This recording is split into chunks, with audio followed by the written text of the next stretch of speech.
She's coming. Yes, I know the nimbleness of her tread when she thinks her impatient Faukland counts the moments of her stay. I had not hoped to see you again so soon.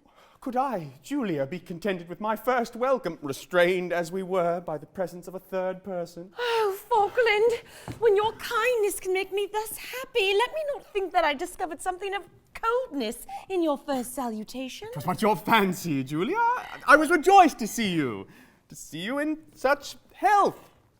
Sure I had no cause for coldness. Nay, then I see you have taken something ill. You must not conceal from me what it is. Well, then, shall I own to you that my joy at hearing of your health and arrival here by your neighbour Acres was somewhat damped by his dwelling much on the high spirits you had enjoyed in Devonshire, on your mirth, your singing, dancing, and I know not what, for such is my temper, Julia, that I should regard every mirthful moment in your absence as a treason to constancy. Oh, must I never cease to tax my Faukland with this teasing, minute caprice?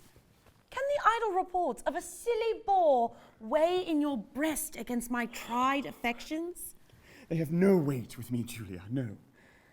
No, I am happy if you have been so. Yet only say that you did not sing with mirth. Say that you thought of Faukland in the dance. I never can be happy in your absence. If I wear a countenance of content, it is to show that my mind holds no doubt of my Faukland's truth. Now, believe me, I have often dressed my sorrow in smiles, lest my friend should guess whose absence had caused my tears. Oh, you were ever all goodness to me. Oh, I am a brute when I but admit a doubt of your true constancy. If ever, without such cause from you, as I will not suppose possible, you find my affections veering but a point, may I become a proverbial scoff for levity and base ingratitude. Ah, Julia, that last word is grating to me. I would I had no title to your gratitude. Search your heart, Julia. Perhaps what you have mistaken for love is but the warm effusion of a too thankful heart. For what quality must I love you? For no quality. To regard me for any quality of mind or understanding were only to esteem me, and for person. I have often wished myself more homely, to be convinced that I owed no obligation there for any part of your affection. Oh, where nature has bestowed a show of nice attention in the features of a man, he should laugh at it as misplaced. I have often seen men who in this vain article perhaps might rank above you, but my heart has never asked my eyes if it was so or not. Now this is not well from you, Julia. I despise person in a man, yet if you loved me as I wish, though I were featured like an orangutan, you'd think none so fair. I see you are determined to be unkind. The contract which my poor father bound us in gives you more than a lover's privilege. Again, Julia, you raise ideas that feed and justify my doubts. I would not have been more free, no. I am proud of my restraint, yet perhaps your high respect alone for this solemn compact has fettered your inclinations, which else had made a worthier choice.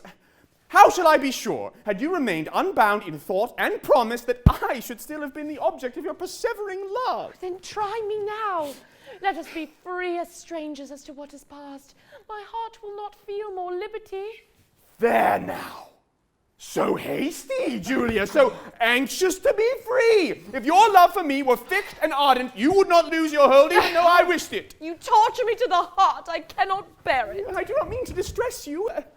If I loved you less, I should never give you an uneasy moment. Yet, hear me. All my fretful doubts arise from this.